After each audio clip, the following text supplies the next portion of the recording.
Hey, everybody. Welcome to the show. Welcome to the show. Welcome to the show. We appreciate you joining us again here on Let's Talk About It, episode 5. We went live on Facebook and then flipped the button for YouTube, but now we live on both platforms. So appreciate y'all being here with us and joining in with us. Want to really talk through an amazing show that we have planned for you this evening on mental health with some great kings and some great insight. So we are super excited about diving into it. Before we get into the show, we definitely want to play a track by one of our guests tonight that's entitled Pain. So Mike, when you were writing Pain, where were you? Man, I was in a dark place, but I was just coming out of it, on the cusp of getting out of it. And I needed a way, an outlet to just vent all the things that I was going through. And I figured out that writing was a great way to escape. So I wrote and I wrote and I wrote, and this is what I came up with. Trying to maintain sane, almost as if I lost the lease on my brain and was temporarily homeless. You see, the lights were still on, but nobody was home. My lips were shouting, just leave me alone, while my dome was screaming, help me. My state of mind had quickly declined and was becoming irrelevant, like phones with dial tones. Emotionless drone stuck in the everlasting time zone. I was infinite hours behind, and at the same time, there was no reason to my rhyme, no click to my clock, no man in my socks, just an empty shell of what used to be. Even when the cage door was open, I never asked you to be free. It's like it had a hold of me. I stood there watching my freedom as if it wasn't meant for me. The cloud follows you. Even when you have to go pee, long pauses at the urinal. Visions of catastrophe, black veils in the funeral. You could hit that ass for free. I wish it was easy as 1, 2, 3. Snap out of it. Get a hold of yourself, matey. Her name was Response. Last name Abilities. She charges you late fees every time you miss your date. Who can relate to an abusive relationship you can't get enough of? The cloud follows you. Even when you have glimmers of sunshine and feel like you're very fine, and then on the drop of a dime, you lose your juice. Stuck in your Batman and you lose your Bruce. Stuck in a line of fire and you cooked your goose.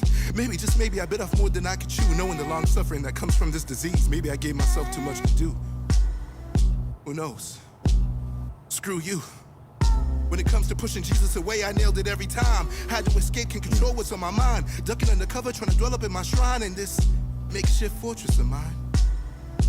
Maybe I should just close my eyes and make believe. I could ask Steve not to fire me, ask my poppy not to die, ask my mother not to cry, ask my eye not to style from the bullshit in front of me. I let go and I let God. I represent 2 L's like James Todd. I know the analogy seems kinda odd, but to calm down sometimes I need a Cool J in my iPod. The cloud follows you, but it can't follow what it can't see. Cut all cords to destruction, that's hands-free. You mean formulas with no foreign substance used to hold you together. I think that's gluten-free. And I get to do what I was designed to do. Be.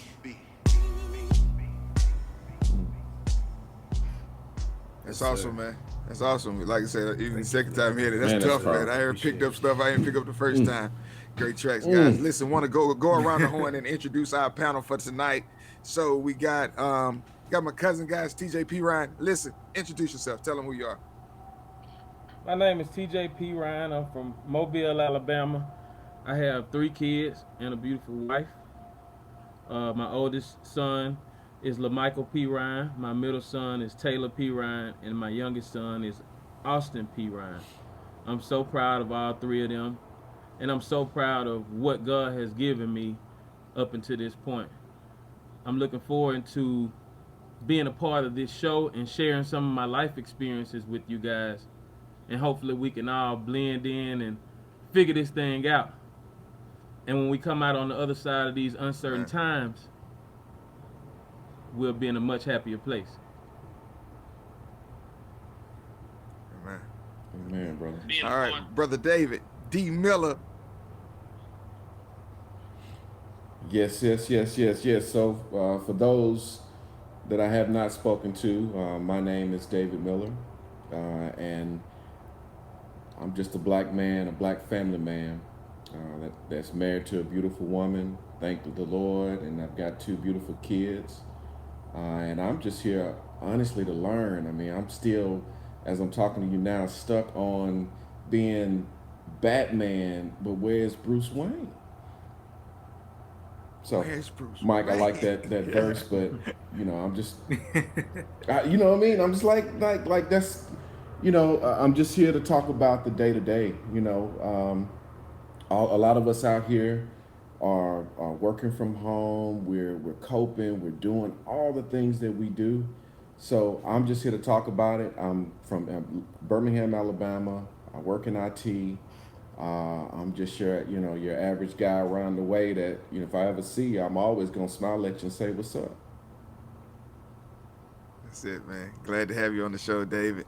And Brother Michael, tell us a little bit about yourself, brother. Man, brother, first of all, it's an honor to be here, man. Thank you so much. My name is Michael Matry. I'm the CEO of Purpose Health Consulting, black independently owned business since 2013. I'm also the founder of Life Scheme 501c3. It's a nonprofit dedicated towards helping African American people with their fight and their plight against mental illness. So I'm happy to be here and so many things to discuss today, man. This is so important for our community.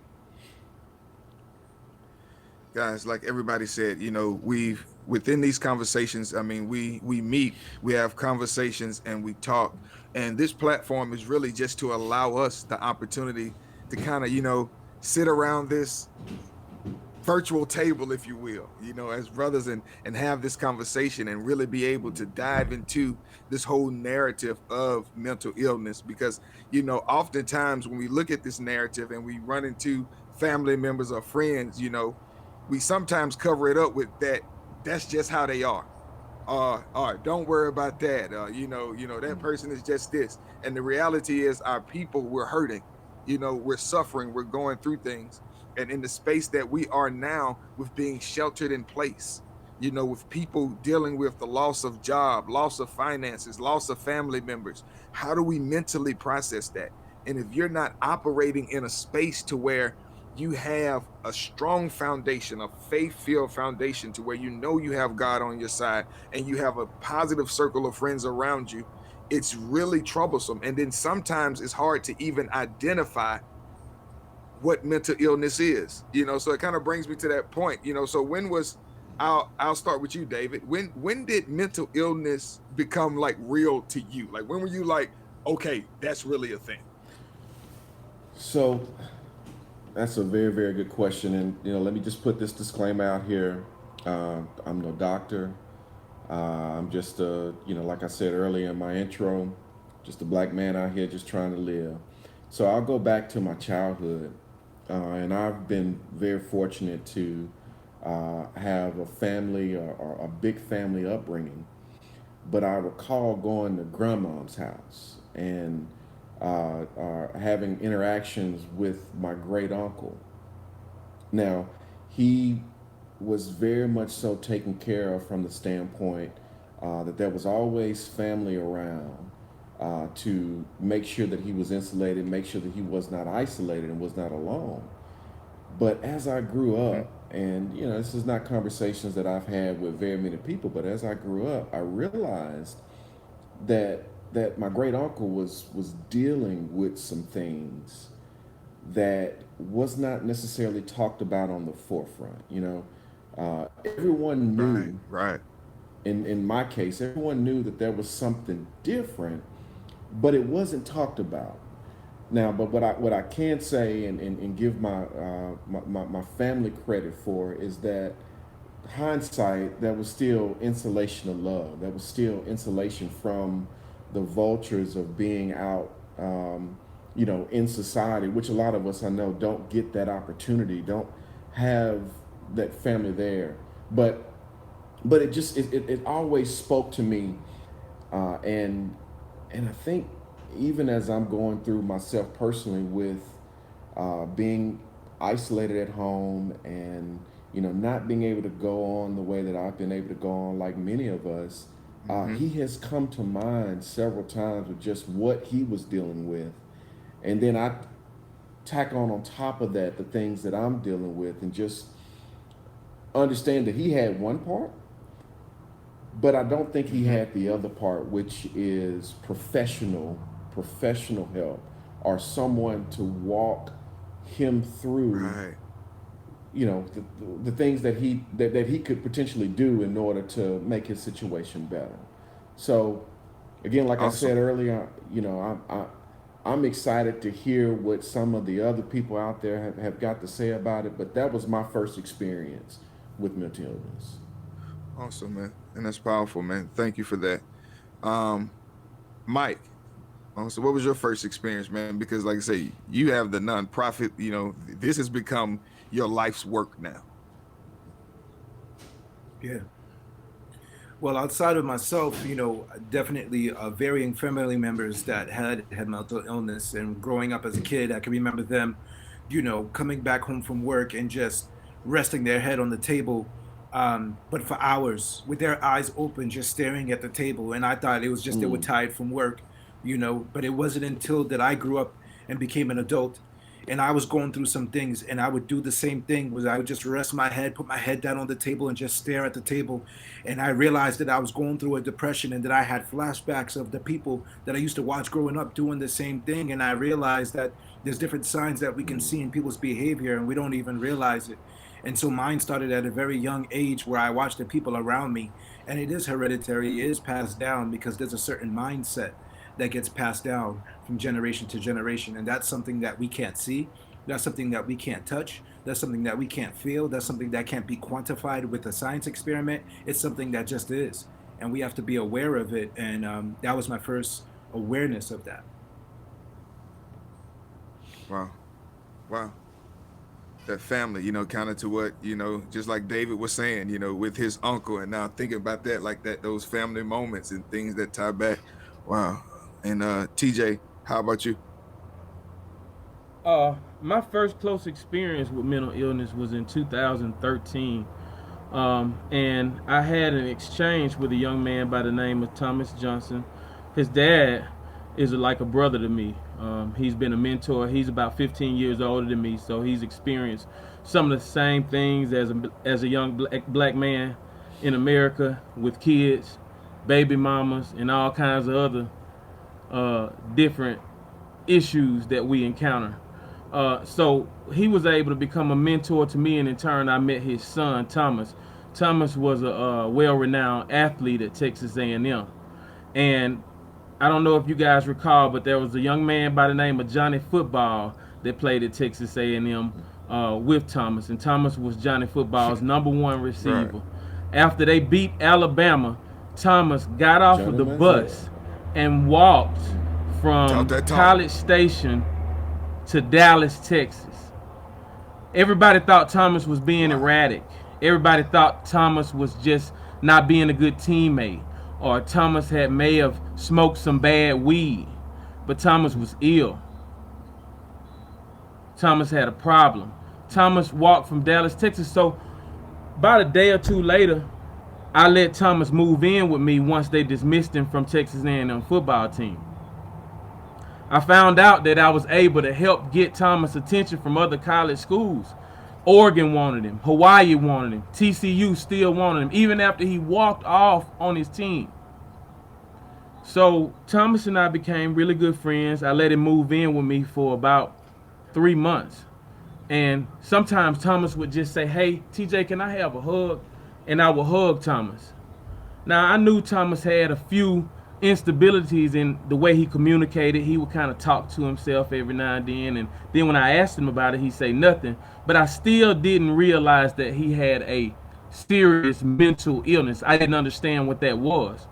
And so I was supposed to get Thomas a job at McDonald's after I realized he didn't want to play football anymore. He turned down all of the scholarships, TCU, Hawaii, Oregon. And so my last step was, I said, "Hey man, you got to get a job." So I had a friend that worked at McDonald's. I got Thomas a job interview, and Thomas showed up with his face scruffy, wearing a hoodie that said "Dope." And I said, "Hey man, I can't take you to an interview looking like that, Thomas." And so from that day forth, Thomas had to move out. I told him, "Hey man, if you can't work, you're going to have to find somewhere else to stay." Unfortunately, Thomas went to his mother's house. Things didn't work out with she and him, and Thomas ended up homeless. Thomas was sleeping under a bridge in a park in Dallas and allegedly killed a jogger with a machete. That's because Thomas didn't have anyone to help him. Everyone assumed that Thomas was just tripping, if you will. But Thomas was ill. Right. So that was my first experience with mental illness, and experiencing that with Thomas. And you guys can look it up on ESPN. If you type in Terrence P. Ryan, Thomas Johnson, you'll see the entire story on ESPN. But yeah, that really, experiencing that with Thomas really allowed me to identify some of my vulnerabilities when it comes to mental illness. And so I understand that these are troubled times. Absolutely. And when you get stressed out, you start running to different things. One of my stressors is food. Some people's stressors may be weed. Some people's stressors may be alcohol. Some people's stress, it shouldn't happen. You have someone to talk to, someone to say, are you okay? Someone to say, hey, have you had a hug today? I love you. So a lot of times, some of these mental illness can begin to be healed with love. And at that point, we can get them in front of professionals like Michael Maitre, who's been an extreme asset to my mental stability lately. And we'll talk about that a little bit more. But yeah, that was my first experience, Wes, with And that's true. mental illness in 2013. Man, Thomas is and now guys, doing like, life in thank you, prison, thank by you, the guys. way. Okay. Wow. And guys, thank you so much for really sharing those stories.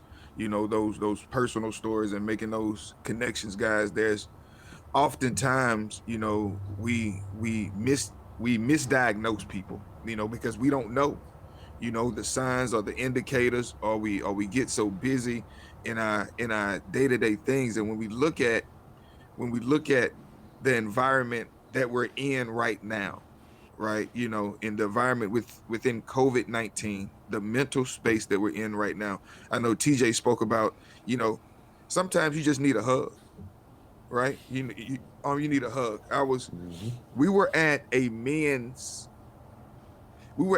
retreat, and it was a class focusing on discipleship.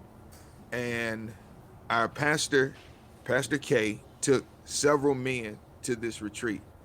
And while we were there, guys, they said that by the age of 42, most men no longer have a best friend. No, most men no longer have that person that they really can confide into, that they really can really be real with. Because we know, like, we so scripted. When I say, hey, what's going on? What's up? Oh, I'm good. You straight? Everything good with you? They're like, yeah, I'm good. I'm good, brother. I'm good. And the reality is, you know, and you're not, and you're not. And it's like, I'm dealing with Scripted the wife, answer. or I'm dealing with the kids, I'm dealing with scripted answers, right? You know, and we're in this space, and we're like, man, no, I'm really, really hurting. Because even as men, right? Think about it. You know, when you're a little boy and you fall and you scrape your knee, and the first thing somebody say, don't cry.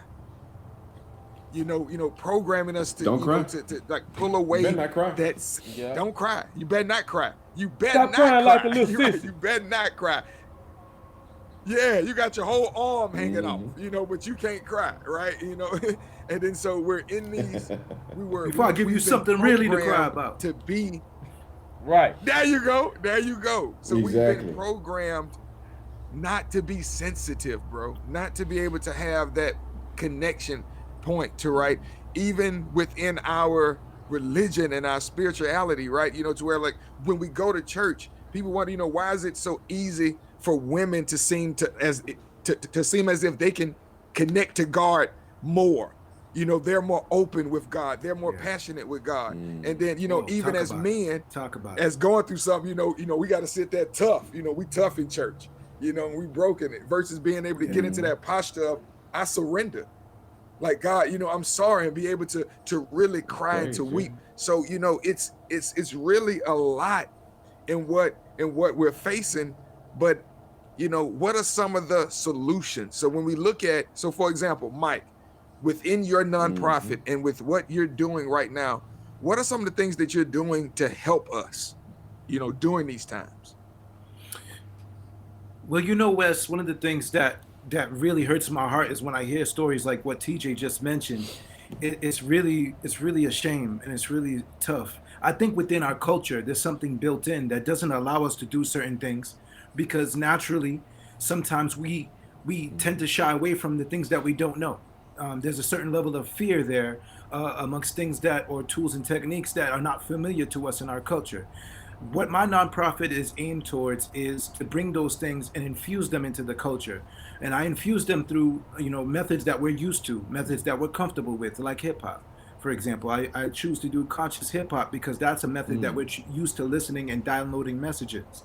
But other than that, there's some things like meditation, mindfulness, contemplation, spiritual connection. And this is outside of just what you're getting at the church on Sunday, but this is a daily spiritual connection between you and God in your solitude. There's not too many Black spiritual teachers when they talk about enlightenment and meditation and being mindful. Muji is one of them, and he comes from Jamaica. But if you think about it, we really need these tools and techniques into our community. We really need the Black man to meditate. We really need the Black man to worry about his health choices, because what you put in your mouth affects what goes on in your mind. We really need to start to shift the way that our culture treats a Black man showing vulnerability. And the way that we start is amongst us, doing what we're doing here and talking about real topics that mean real things to real people. A lot of times when somebody is hurting, like you said, they don't have an outlet. They don't have somebody they can talk to. And they may be apprehensive of going to the life coach because the life coach may not be culturally adapted to what they have going on. But I wanted to create a culture that would allow for life coaching, that would allow for therapy, that would allow for a combination of tools and techniques, taking herbs, taking natural holistic things that will help ease the body and get the body restored to where it needs to be. A lot of these concepts are concepts that are enriched and glorified in other cultures, but we're late in our culture in coming to these conclusions. They're proven to be effective. They're proven and scientifically proven to work for depression and mental illness. So now it's a time that we have to stand in something new. We can't keep doing the same thing and expecting different results. Now is the time that we have to stand in something new. We can't say that we want to change, but we're not willing to go through the steps that we need to change. Change is something that requires muscle. In order for you to build muscle, you got to go to the gym. You got to work that out. You got to be able to feel the burn. You got to be able to feel the resistance, and you have to do it consistently. So how do we get our brothers to do this consistently, to come together and talk consistently, to be vulnerable consistently, to be mindful of what they put in their mouth consistently? And when we do this in a consistent basis, what we're doing is we're tying back to our highest version of ourselves. And when we get to the highest version of ourselves, we begin to experience detachment from situations, detachment from these things that are bogging us down, giving us anxiety, detachment from all these things that tend to give us a lot of convolution in our mind, in how we perceive things, and how we interact with other people. So detachment is key. And how we show detachment and how we teach detachment in my nonprofit is we do workshops, we have seminars, we do podcasts. We have a podcast now that's on iTunes and all the streaming platforms. We have a show that we're in the second season of. You're going to be on it, my brother, talking about keys to success coming up soon. But we're just trying to do different avenues of media, entertainment. We have a book coming out as well. That's a self-help book.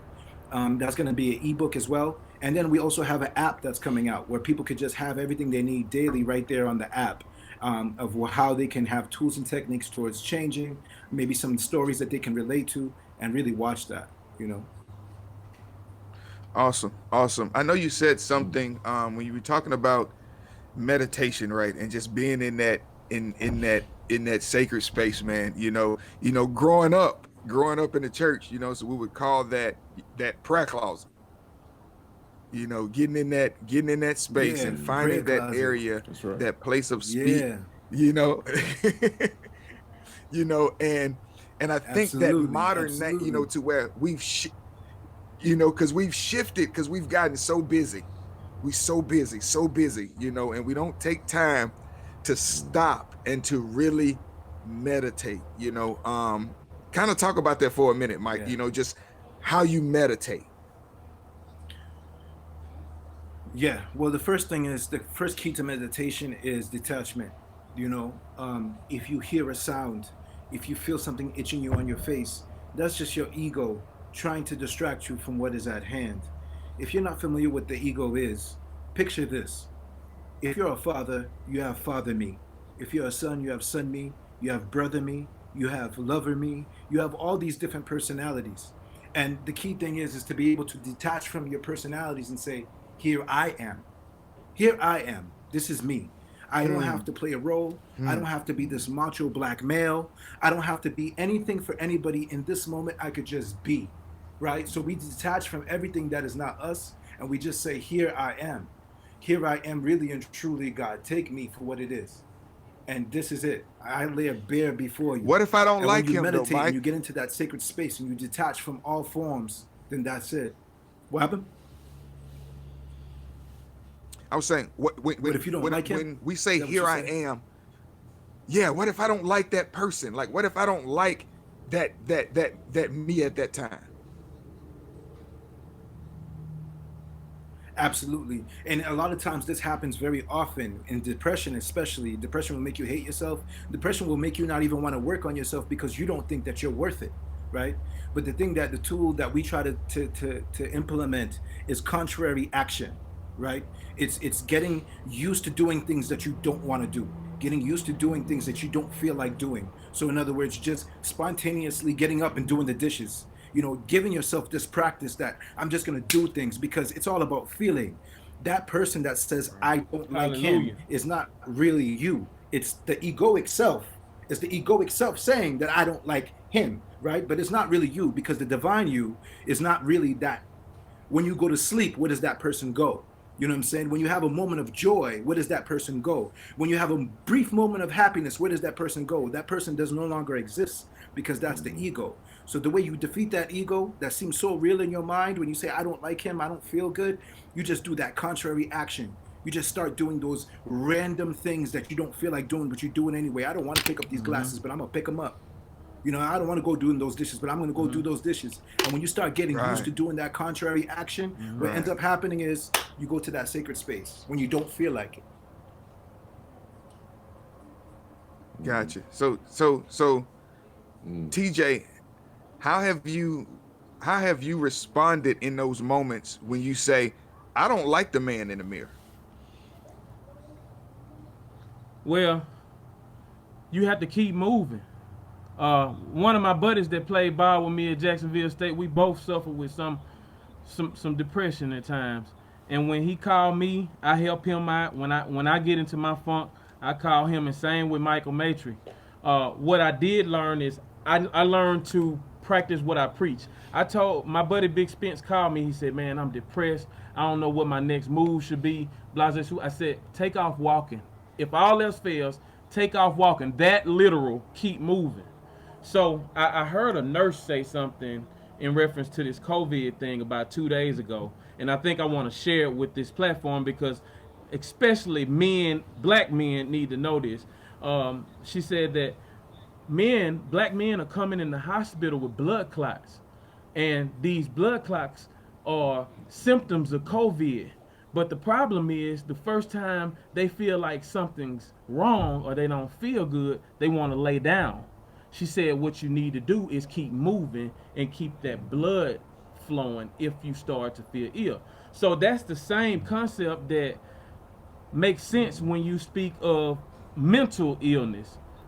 Keep your mind occupied on various things. Like Mike said, get your meditation is, but once meditation is over, keep moving.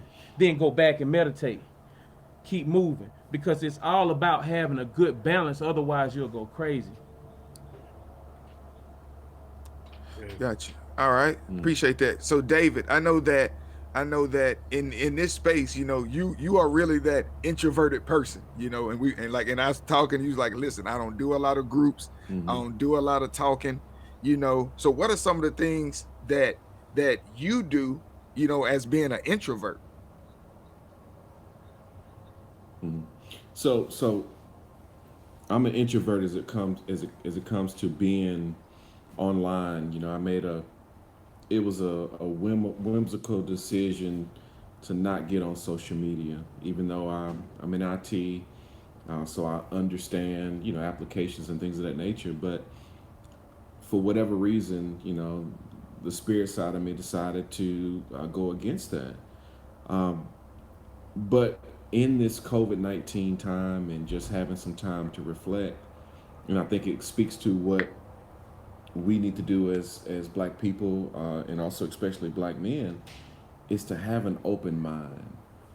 If we can get to having an open mind, then that's when we can make the pivots or make the jumps to even contemplate meditation, to contemplate doing some things different to get ourselves outside of this construct that we've made ourselves. Because that's, at the end of the day, that's what it really is. I mean, who we think we are, who we say we are, is just a construct. It's just something that we decided to come up with to present ourselves to everyone on outside. So I think what I just learned and what I just got from Mike is when you're able to shed away all those things and you get to that, that people say, that voice that you hear in the back of your mind, that the conscious that tells you, what's right or what's wrong, or if you're going to do this or you're going to do that. When you're able to meditate, then you're able to get to that point. But I think that all of that starts, in my opinion, is being open-minded. So to answer your question, Wes, in this era of COVID-19, I'm still working, but I've slowed down tremendously as far as just the go outside of the house and going. While I've had a wonderful time spending with my family, it was something else that was missing a little bit, and so I decided to just venture out. Thankfully, TJ, you, Wes, and Mike have brought me in, and we decided to kind of get together to do something that's positive, to talk to some other people, and just do something outside of what I would normally do. And so that I'm hoping that what I'm showing and what I'm sharing to those out there is, if you can just have an open mind, then those things that will lead you to another path of getting yourself in a better place, to just accept some things that will help your world be better. Absolutely. Guys, to what David is saying, it's important that we have those persons of accountability, right? Like I know that, man. I remember y'all family was getting ready to go on a Christmas cruise.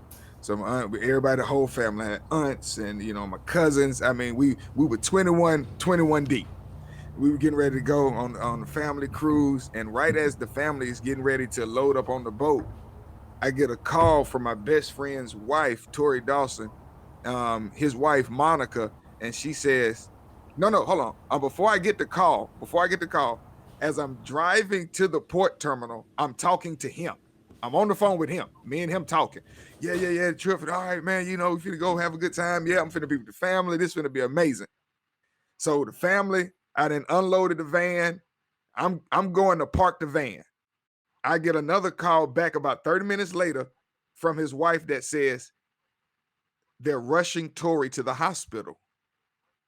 And then I'm like in my mind, I'm thinking she wrong. Like you can't be right. It's like, okay, I just got finished talking to him. And she was like, they're rushing him to the hospital. He's having a heart attack. And then at that point, it's like I'm broken, because this is my best friend. And I remember when I got back, me and him made a bond and a commitment. And we said that because I was upset. I said, bro, I never knew that you had heart conditions. I never knew what was going on. When we eating ribs and when we doing this and I'm feeding you all this stuff. I mean, everybody know I love to grill and briskets and all this kind of stuff. And I'm just feeding you this stuff. And he was like, bro, I know. I was like, man, but you can't do that. We can't keep stuff from each other. When it comes to our health and when it comes to our marriage and when it comes to these things, because guys, when you operate in this isolation, you get stuck. So you got to have that point of accountability. And I know me and TJ talk about accountability partners all the time. Yeah. That's true. Me and David had a good rhythm going in the gym, and it was working for me mentally. It was working for me physically. But then when COVID hit, my schedule changed. So I stopped working out. I stopped eating. I started eating meat again. I started putting toxins back in my body, drinking alcohol again. And I slipped back into that dark place again. So as I stated before, keep moving. But at the same time, once you start moving, then you have to find some help. So I called Michael Matry at 2 o'clock in the morning, man. And I said, man, I'm sorry to call you so late, but I just need somebody to talk to. This was like the day before the draft. See, the devil always want get in the way right before you get your blessing. So I felt myself getting in that dark place, and I wanted to just spaz out, but I didn't. Yeah, that's powerful, man. I think one of the things that I've learned throughout my whole history of being alive is that once you're on the cusp of something, because TJ's son got drafted by the Jets, once you're on the cusp of something, you're on the cusp of something great. You're on the cusp of a major breakthrough. That's where the test comes. And we learned that. That's where the test comes. And it could be because of a mixture of things. But one of the things when it comes to depression is, call it devil, call it ego, call it whatever you want. And they always say that it's out for your joy, but I don't think it's that simple. Being out for your joy is not that simple. What it's really out for is really out for your momentum. Because if it could steal your momentum, then it can keep you in the same place. It'll give you flashes of joy. It'll give you flashes of happiness. It'll give you flashes of contentment. But if it could steal your momentum, then that means you just ain't going nowhere. You're going to stay in the same place. So every time you're on the cusp of that breakthrough, every time you're on the cusp of getting ready to put one foot in front of the other and move forward, that's where it gets you. Because that's where it's going to get you to stay in the same place. The depression is all about stagnation and not about movement. Movement is the enemy of depression. It's depression's kryptonite. That's why I say contrary action, keep it moving, player. You gotta keep it moving. Hey, Wes, you want to know something crazy, Wes? I called him late and I was apologizing and stuff. And he said, you know what, man? I was up. I wasn't asleep. I was up praying, and then you came along and called. I said, wow. That's deep. Wow. I said, man, I'm in that dark place. See, that's when you locked in, though. That's that moment. Somebody to talk to. That's my brother. That's my brother, man. We spiritually connected. You gonna call me while I'm praying? Of course. The lines of communication is open. It's like we have those little cups, and we talking one at a time. Doesn't matter how far away he is. That's my brother. Absolutely. See, it seems to be that it might have been later than 2 o'clock. It was probably like 3 or 4 in Alabama.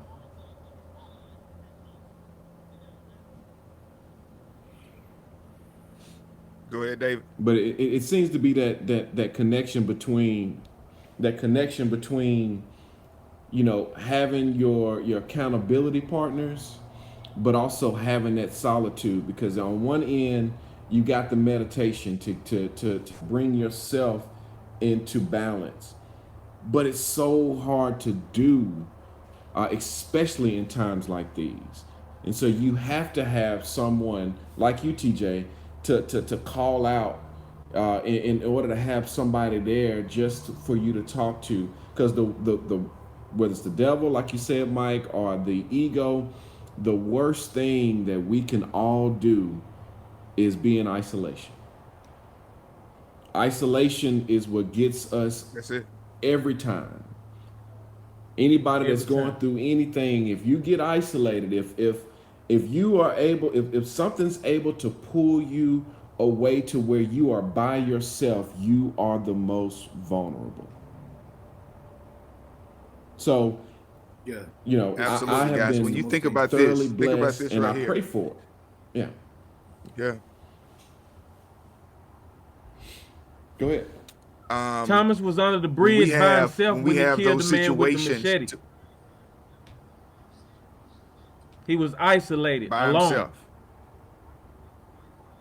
By himself, under the bridge, homeless. By himself. And then killed a jogger in the park in Dallas. And that's what. Randomly. And listen. The guy didn't do anything to him. Cut his head off. But I think allegedly, I think is that we have to allegedly. We have to remember You know, we have to remember, how are we checking in on people? You know, what's our check-in process? You know, how do we, you know, how are you doing? What's going on? It's more, oftentimes we check on people by their status. We see their updates. Well, you know, hey, I see what they posted on Facebook, or I see what they posting The highlight. on Instagram, you know, Man, so they that was good. deep. You know, they all right, you know, and that's not the truth. You know, that's just a mask. That's just a mask of what people Yeah. are really going through. So when we look at, you know, making Yeah. sure that you're in that covenant protection of being able to truly understand, you know, when God had the conversation with the devil about Job, and the devil understood, he said, even if you take your hand off of Job, he said, you still got a hedge of protection of around it. So even when we can't feel God's hand, we got to trust that hedge. We got to know that God has a hedge of protection, and that hedge of protection has to be family, friends. Those relationships have to be companions, church people, brothers and sisters, and people that are protecting, not only protecting you from outside stuff, but protecting you from yourself. Sometimes it's not the enemy, but it's the inner me that I need protection from. I don't need you to protect me from somebody else. I need you to help protect me from me, what I'm dealing with, what I'm facing. And then we have to create an environment where people are not judged, to where if this is what I'm dealing with, okay, my brother, I understand. Let's pray through that.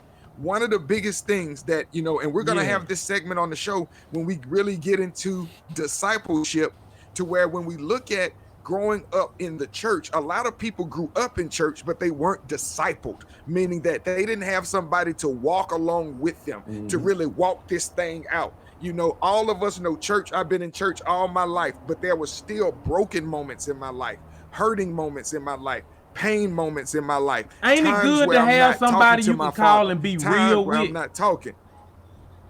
You gotta have it. You gotta have a person you can be real with, man. Yes. You can really be real with, to where you say, this is who I am. Because Like every Mike time said, you look on social this is media, who it's I am. all This it's is where I always a am. highlight reel. Well, this is Absolutely. something I just wanted to Absolutely. say real quick. Go ahead, Mike. You know, a lot of times we say, you know, brother, I'll pray for you, sister, I'll pray for you, and we say we'll pray for you, and we just have to stop and ask ourselves, are we being real? Because I know for myself, my confession that I have to make is, when I used to tell people I pray for them, right then and there, I just say a quick prayer, dear Lord, please bless this man, and then that would be it. Right then and there in my head. But now, be real. when I say that I'll pray for somebody, I really take the time to go back, and I really take the time to just contemplate on that person and send vibes and energy their way, because I'm like, yo, what's going on with them? How are they feeling? What must they be going through right now? And I'm really taking the time to go through my list and say, all right, instead of going on social media and saying I'm going to follow this person, watch their videos, watch their storyline, I'm saying, TJ, I'm going to pray for TJ today intently. I'm going to pray for Wes today intently. I'm going to pray for David today intently. Yes. And what it does is it opens up a communication, a line of communication between me and those people. So when they're going through something, sometimes intuitively I pick it up. And I call them and say, hey, brother, how you doing? Yo, it's crazy that you called, because I'm going through a tough time. You know, or, you know what I'm saying? Thank you so much for that pick-me-up text that you sent me. It was right on time, because I was going through a hard time. The only way that we can build that bridge, the only way that we can build that connection is when we sit in solitude and really concentrate. That's what the meditation I'm talking to you about. It's not just sitting in silence, but it's also receiving downloads from the divine that says, man, TJ is on my heart. I wonder what's going on with TJ. Wes is on my heart. Let me reach out to this brother and pray for him. We've given up our spiritual powers. We've allowed the new age way of conducting business and social media to make us relinquish our powers. But Jesus even said, the things that I do, you could do greater. It means that you have a divine substance that's in you that can be activated upon will, upon demand. And if you could just go into solitude, you could use those powers to help heal your brothers and sisters. Absolutely, man. I mean, think about that. When we really get into real quick connection. If I may. Yeah, go ahead, David. Yes, go ahead. Yeah. This will be real quick, but you know, a lot of us have been impacted with COVID-19. But one of the things that impacted us is that we weren't able to have our family reunion. And you know, grandma, I'm sure we've all had grandmas, you know, they always were praying for us. I mean, they always knew how to go into their prayer closet, meditate, and to pray for the family. Well, I'm was so hurt that we did not get an opportunity to have the family reunion. Well, last week my family got together on Zoom, and let me tell you guys, it was unorganized like family reunions are. You know what I mean? Everybody talking over each other, but the point of the matter is that we were all connected, and it just so touched my soul. And not to mention that, what was also so good about that is that my kids, even though did not participate in the call, but them seeing that we are connecting together is something that they will always go about and understand how to connect. And so I know that I'm coming from a place of having that support, but what I'm trying to say to everyone is find your circle. If it's not your family, it's your friends. You have someone that's in your circle that you can call upon and connect with. You may have to go a little bit out of your comfort zone, but you need that balance between your solace, your meditation, and then you also need the connection of other people that you can keep it real about, that you can say, hey, let's talk about it. So that's all I want to share with the group. Absolutely. Absolutely. So guys, you know, where do we go from here, guys? You know, like where do we go from here? You know, to where what's next to when we get into those places? Because for me, you know, I know we've talked about therapy. You know, what's your perception of therapy? Because you know, in our culture, you know, that's not the thing. Like you don't go to therapy. You deal with it, or you pray about it, or you take that approach to it. But I know that one thing that when me and my wife did therapy really had the opportunity to show me, you know, to where I was angry. I was angry with my father, and then that anger was impacting me. It was impacting my marriage. It was impacting my ability to father. It was impacting my ability to minister, to work, because I wanted to uphold this false narrative. And I didn't realize when I was thinking that the problem was him, I had to realize that the problem was also me. And sometimes, you know, being able to look at that person in the mirror, you know, so how do you guys feel about therapy? TJ, how do you feel about therapy?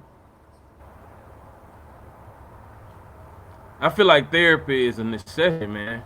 Um, Again, the first thing you need to do is just keep moving. The next thing you need to do is seek counsel. Um, like I said, I called Mike at 4 in the morning, and I told him, man, I'm not feeling like I used to. I'm feeling like I'm in a dark place, you know, and we talked through it, and at the end, I had a divine purpose, and I was reminded of that divine purpose. So sometimes you just need somebody to go to and say, hey, man, I'm not feeling well, and then have someone to talk to. That person could be But professional, TJ, and that person could be someone. but when did you feel like this in that dark place though?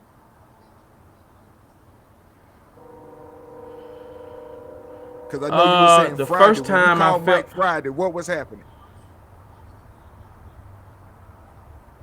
I started to feel like I was worthless. I started to let all of the bad things that's happened in my life outweigh the good things, and start to measure tit for tat. And I started thinking too much about negative things. And so, like Mike said earlier, I started to not even feel good about myself.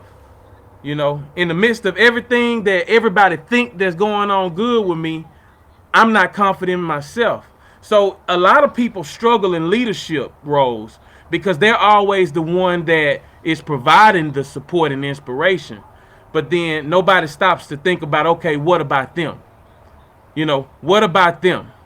You know, I'm gonna go to pastor when he need to, when I feel down. But what about pastor?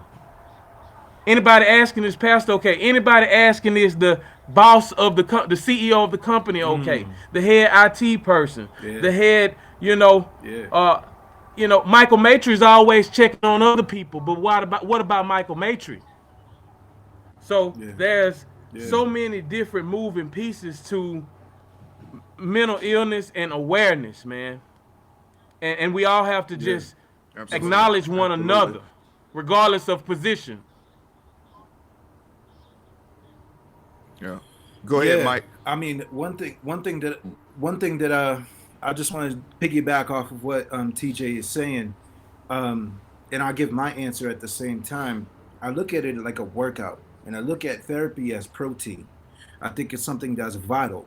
I don't think any one thing is the cover-all solution, other than getting back to your divine self. Everything is leading back to you getting back to your divine self. With my nonprofit, we work hand in hand with therapists because therapy is necessary. And where therapy leaves off, life coaching comes in. And where life coaching leaves off, therapy comes in. The difference being is that therapy is addressing childhood traumas, assessing trauma in the brain, you know, using DSM to diagnose. Where life coaching is like, okay, on a day-to-day basis, what am I going to do now to step? On a day-to-day basis, what am I going to do now to go to the next level? This is the thing that I'll say, is that we are spiritual beings living a human existence, not the other way around. So the thing is that these ailments that we have in our body, these ailments that we have in our mind, at the end of the day, we exist outside of this body. We exist outside of this mind. And it's up to us to remember who we are. So we all in the race trying to remember who we are first. And when we get to that place where we remember who we are, that's where we get to the Christ consciousness. That's when we get to realization. That's when we're really walking like Jesus, because Jesus was fully aware of who he was. So he was able to tap into his powers. So we need to be able to tap into our powers by remembering who we are. So therapy, counseling, coaching, all these things are steps so you can get back to your divine self, your highest mind.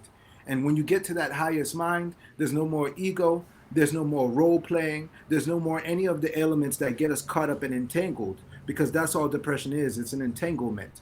And therapy is seeking to help you to find guidance through that. But when you get to that highest level of yourself, you no longer are entangled because you realize that none of it really exists. None of it is really real. That is all a story that you fabricate in your mind, and it's all make-believe. So I think you're right. I think you hit on, you know what I'm saying, the biggest vein of all. But I just believe that when it comes to therapy, especially in the Black community, just my mind, it just goes back to having an open mind, to stop with the stereotypical. If you go get help, if you go get some tools in your toolbox, that for some reason that means that you are not authentic. You know, why do we think that way? I mean, other cultures are keen on going and getting. You're exactly right. Are keen to going and get the help that they need. Who doesn't need? The Lord made us to rely on relationship. Okay, that means that we need other people to sustain at least this life. Okay, and so why not go get help? Why not have someone to help you deal with all the stuff that we deal with? So no, I'm not afraid of counseling. I have done counseling before, done marital counseling. I've had counseling on just me being a better me. Do I think that makes me less of a man? Absolutely not. You know, because another part of counseling is reaching out to people that have experienced other things and that you just bring into your own life and see from a different paradigm. You know, and I think that that's so key. And that, again, that's where this whole thing, what I hope to convey to everyone is being open-minded to doing things differently. And that's what I continue to do on a day-to-day basis, at least try to, and pray for. Powerful. Absolutely. Guys, as we navigate through these times as we get ready to, to really wrap up and come across, our final thoughts and that whole thing. This conversation, was really just birthed out of us wanting to help somebody, understand that as millennials in the space that we're in right now, we understand that everybody hurts. Everybody has pain. Everybody's going through something. We all have something that we're going through. But at the end of the day, we're stronger together. I can lean on my brother Mike. I can lean on my brother TJ. I can lean on my brother David, to where if I need something, they're there. Sir. We have to do better of reaching out. And then we also have to do better at recognizing the signs. Okay? Making sure that, like Mike was talking about, if you see that person is distant, if something feel funny, just don't chalk it up as they're just acting that way. No, we're gonna peel back the onion of that thing, and we're gonna let people know that we're there. And then not necessarily there to give our advice, to give our opinion, or to give our judgment, just to be there. Just to be there to say, hey, if you need a hug, my brother, I got a hug for you. If you just need somebody to talk to, I got a listening ear for you. Amen. God gave us 2 ears and 1 mouth for us to listen more and talk less. Amen. So we have to understand our position. So round the horns. David, final thoughts. My final thought is, prayer works. Connecting with your Yes, sir. divine Savior is the most important thing that you can do. And I just want to just say that have an open mind. If you ever feel yourself being isolated, call somebody, reach out, say something to someone, and just try to keep good, positive people in your life. Thank you, sir. TJ, final thoughts, huh?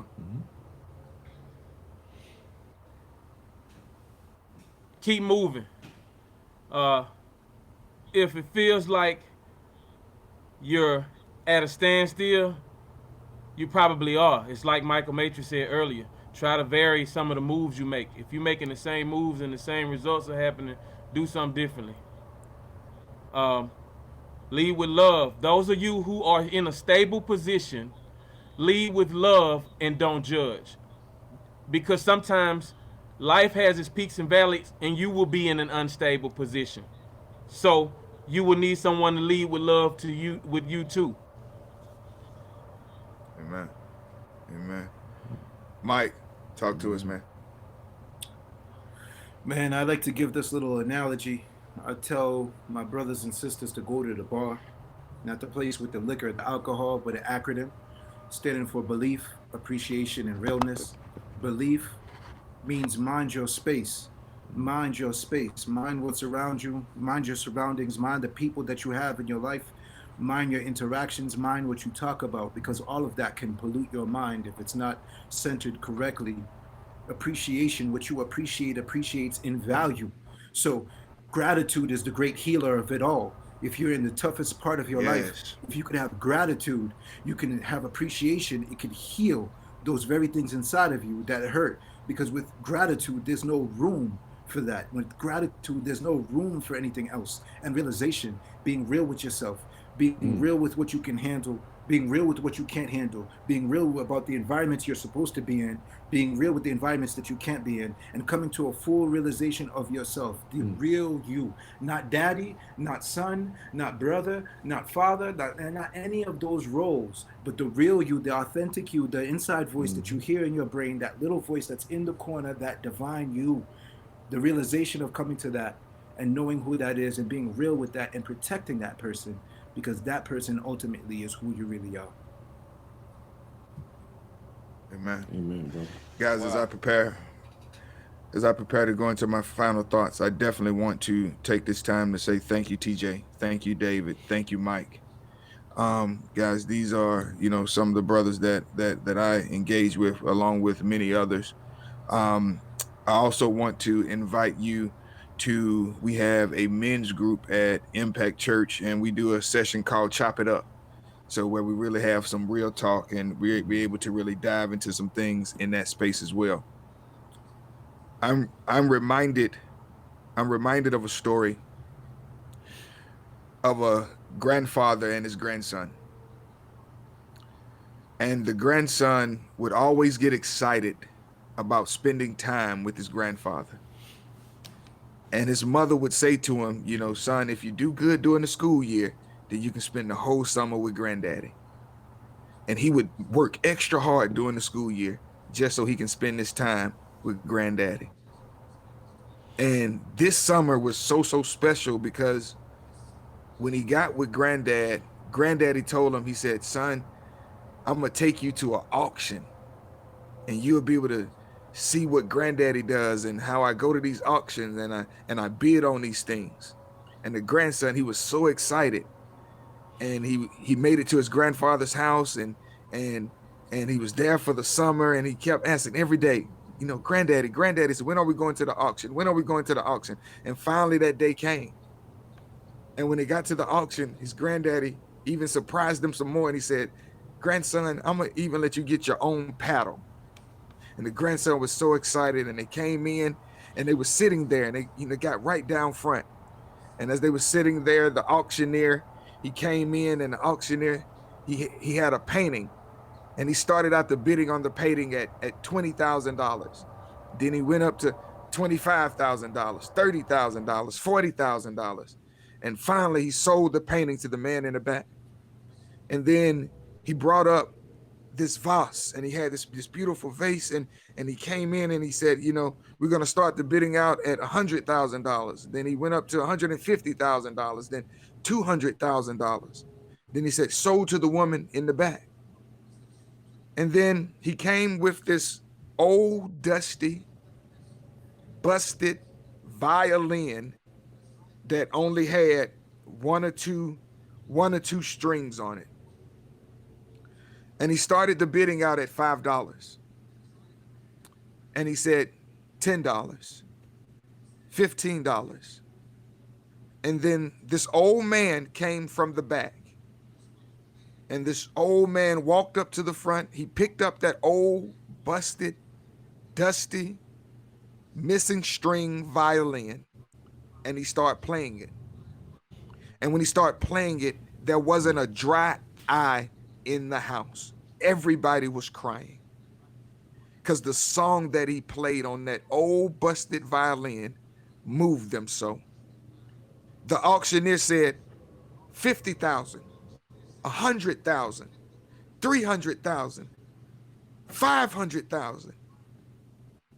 And the grandson was so confused, and he looked at his granddaddy. He said, I don't understand. Isn't that the same violin? And the granddaddy said, no, son, that's no longer the same violin, because now it's been touched by the master's hand. You may feel as if you are in a busted place in your life, that strings are missing from your life, that you're worthless, that nobody wants you. But the reality is, everything can turn around if you allow yourself to experience just a touch from the master's hand. Of the master. We love you. We're praying for you. Amen. Thank you so much for being part of the show. Guys, next show is going to be amazing. I'm so excited about our next show. This week we've been dealing with mental health.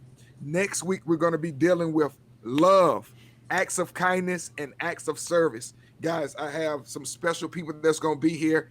I have an amazing person by the name of President Austin that's going to be in the building. I have an amazing woman by the name of Louisa that's going to be in the building, and a man by Ricky Parker. Guys, President Austin, many of you know him. He's been on the news. He's been on national news, local news, Steve Harvey show, CBS. He's been on everything for his campaign with feeding the homeless. But now to the next level, he a COVID-19 stay-at-home video. He has It's out. There's some amazing things that he's doing, and we're going to be sitting down with him.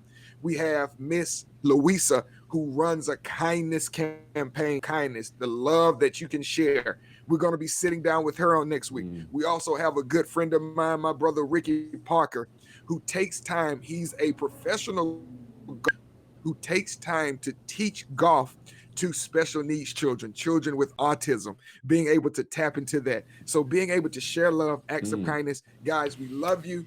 Thank you so much for tuning in. Remember, we're stronger together, and let's talk about it. All right, y'all. Have a good one. Thank you, y'all, gentlemen.